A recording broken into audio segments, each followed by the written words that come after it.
మూడవసారి పిలవడం, 3 సార్లు కాదు 30 సార్లు పిలిచిన విచారణకు సహకరిస్తాం. మా మీద కేసులు బనాయించి మమ్మల్ని ఇబ్బంది పెట్టి కమిషన్లు వేసి మమ్మల్ని ఏదో ఇబ్బంది పెట్టినంత మాత్రాన, వేధించినంత మాత్రాన ప్రజల తరపున ప్రశ్నించడం బంద్ చేస్తామనుకుంటే అది కాంగ్రెస్ ప్రభుత్వం యొక్క అవివేకం, అజ్ఞానం అవుతుంది తప్ప ఇంకోటి కానే కాదు. పెద్దలు కేసీఆర్ గారిని, పెద్దలు హరీష్ రావు గారిని కాళేశ్వరం కమిషన్ ముందు కూర్చోబెట్టి మీరు పైశాచికానందం పొందొచ్చు. ఇవాళ ఏసీబీ ముందుకి విచారణకు పిలిపించి కొంత మానసికంగా రాక్షసానందం పొందుతూ ఉండవచ్చు. అవసరమైతే అరెస్ట్ కూడా చేస్తారు కావచ్చు. కానీ ఒకటి పక్క, తెలంగాణ కోసం గతంలోనే జైలుకు పోయి వచ్చిన వాళ్ళం. హైదరాబాద్ బ్రాండ్ ఇమేజ్ను పెంచే ప్రయత్నంలో భాగంగా హైదరాబాద్ బ్రాండ్ని కాపాడే క్రమంలో తీసుకున్న ఒక నిర్ణయం వల్ల మళ్ళీ జైలుకు పోవాల్సి వచ్చినా భయపడేది లేదు. ఒకసారి కాదు 100 సార్లు అయినా జైలుకు పోతాం, కానీ వదిలిపెట్టాం కాంగ్రెస్ ప్రభుత్వాన్ని, కాంగ్రెస్ పార్టీని. మీరిచ్చిన 420 హామీలు, మీరిచ్చిన దొంగ 6 గ్యారంటీలు, మీరిచ్చిన డిక్లరేషన్లు, ఇవాళ మీరు లోకల్ బాడీ ఎన్నికలకు సిద్ధమవుతా ఉన్నారని చెప్పి వార్తలు వస్తూ ఉన్నాయి. రేవంత్ రెడ్డి గారు నిన్ను మొత్తం రాష్ట్రంలోని బీసీ వర్గాల ప్రజలందరూ గమనిస్తున్నారు. 42% రిజర్వేషన్ ఇచ్చి 42% రిజర్వేషన్ ఇస్తాం అని కామారెడ్డి డిక్లరేషన్లో చెప్పి మోసం చేసి ఈరోజు స్థానిక సంస్థల ఎన్నికలకు మరి రిజర్వేషన్ ఇవ్వకుండానే పోతున్న వైనాన్ని కూడా బీసీలు గమనిస్తూ ఉన్నారు. రైతు బంధు పేరిట ఎలక్షన్ బంధుగా మార్చి ఎలక్షన్లు వచ్చినప్పుడు మాత్రమే రైతు బంధు వేస్తున్న విషయాన్ని రైతులు గమనిస్తున్నారు. నెలకు 2500 ఎగ్గొట్టిన విషయాన్ని ఈ రాష్ట్రంలోని మహిళలు గమనిస్తూ ఉన్నారు. 2 లక్షల ఉద్యోగాలని చెప్పి నువ్వు చేసిన మోసాన్ని ఈరోజు రాష్ట్రంలోని యువత గమనించింది. కాబట్టే నీ దగ్గర చెప్పుకోవడానికి సమాధానం లేదు, చెప్పుకునేందుకు ఏమీ లేదు. కాబట్టి ఏం చేయాలి నువ్వు?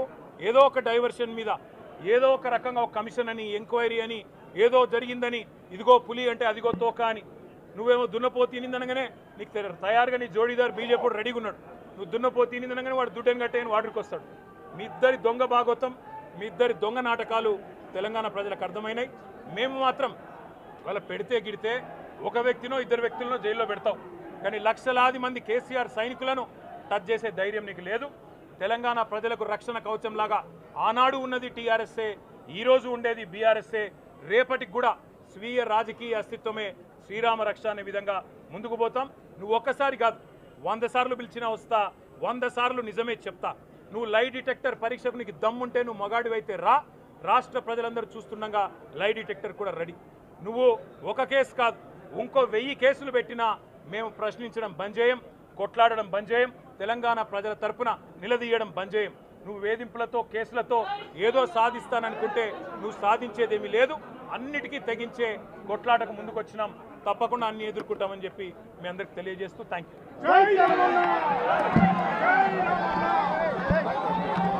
కాసేపట్లో ఏసీబీ కార్యాలయానికి బీఆర్ఎస్ వర్కింగ్ ప్రెసిడెంట్ కేటీఆర్ వెళ్లనున్నారు. ఈ నేపథ్యంలో తెలంగాణ భవన్కు పెద్ద ఎత్తున బీఆర్ఎస్ నేతలు చేరుకుంటున్నారు. మరోవైపు కేటీఆర్ ఇంటికి ఎమ్మెల్యే కౌశిక్ రెడ్డి, మాజీ ఎంపీ బాల్క సుమన్, పటోళ్ల కార్తిన్ రెడ్డి తదితరులు వెళ్లారు. అనంతరం బంజారా హిల్స్ లోని నంది నగర్ కు వెళ్లిన కేటీఆర్ అక్కడ మాజీ సీఎం కేసీఆర్ ను కలిశారు. ఏసీబీ విచారణకు హాజరవుతున్న నేపథ్యంలో పలు అంశాలపై ఆయన కేటీఆర్ చర్చించినట్లు సమాచారం. కేటీఆర్ విచారణకు వెళ్లబోతున్నారు. దీనికి సంబంధించిన మరింత సమాచారం మా రిపోర్టర్ జగన్ ఫోన్ లైన్ ద్వారా అందిస్తారు. జగన్ చెప్పండి, ఈరోజు మన రాష్ట్రానికి, తెలంగాణ రాష్ట్రానికి అయితే చాలా పెట్టుబడులు కూడా వచ్చాయి అని చెప్పి బీఆర్ఎస్ ప్రభుత్వం, బీఆర్ఎస్ శ్రేణులు ఎవరైతే ఉన్నారో వాళ్ళు చెప్తూ ఉన్నారు. ఏ విధంగా చూడొచ్చు అంటారు?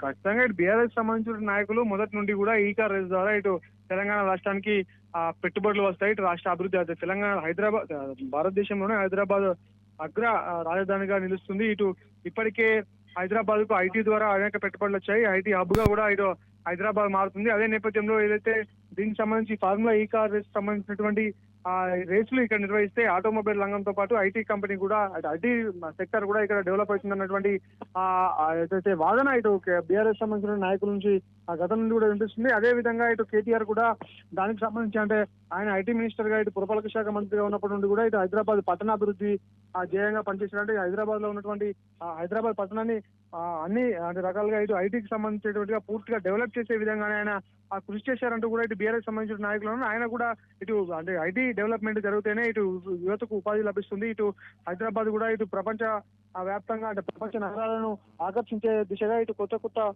ఇటు ఏదైతే కార్యక్రమాలు నిర్వహించాలో అందులో భాగంగానే దీనికి సంబంధించినటువంటి ఫార్ములా కార్ రేసింగ్ కూడా నిర్వహించాము.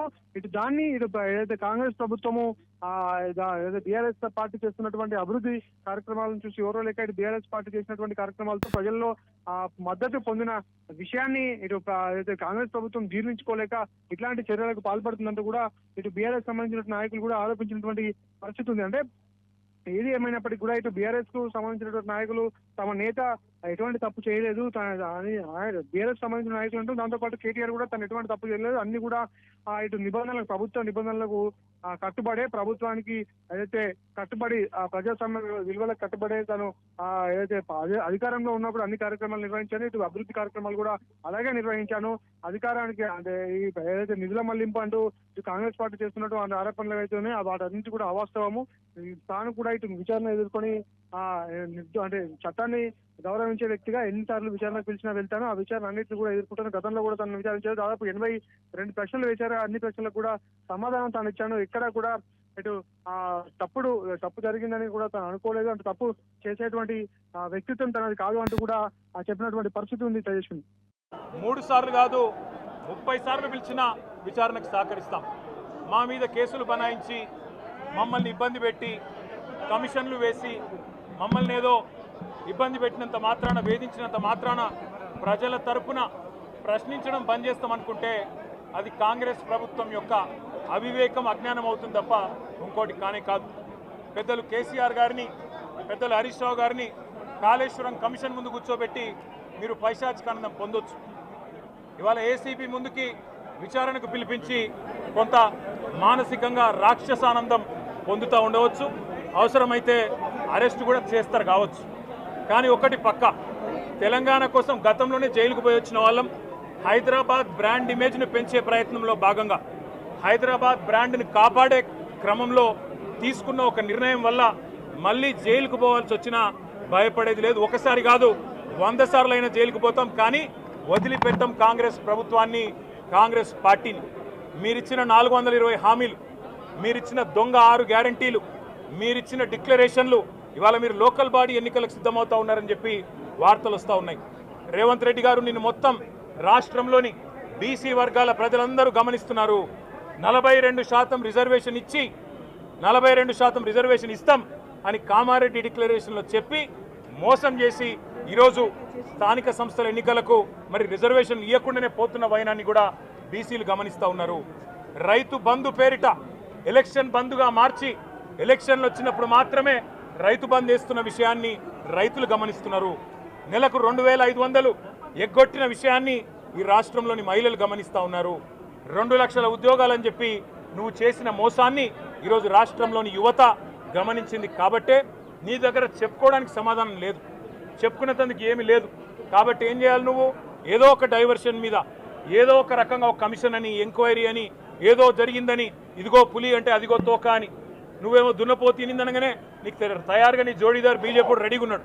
నువ్వు దున్నపోతు తినిందనగానే వాడు దుడ్డని కట్టేయని వాడికి వస్తాడు. మీ ఇద్దరి దొంగ భాగోతం, మీ ఇద్దరి దొంగ నాటకాలు తెలంగాణ ప్రజలకు అర్థమైనాయి. మేము మాత్రం వాళ్ళ పెడితే గిడితే ఒక వ్యక్తినో 2 వ్యక్తులను జైల్లో పెడతాం, కానీ లక్షలాది మంది కేసీఆర్ సైనికులను టచ్ చేసే ధైర్యం నీకు లేదు.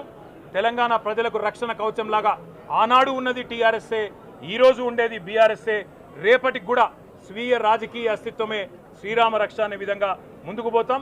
నువ్వు ఒక్కసారి కాదు 100 సార్లు పిలిచినా వస్తా, 100 సార్లు నిజమే చెప్తా. నువ్వు లై డిటెక్టర్ పరీక్షకు నీకు దమ్ముంటే నువ్వు మగాడివైతే రా, రాష్ట్ర ప్రజలందరూ చూస్తుండగా లై డిటెక్టర్ కూడా రెడీ.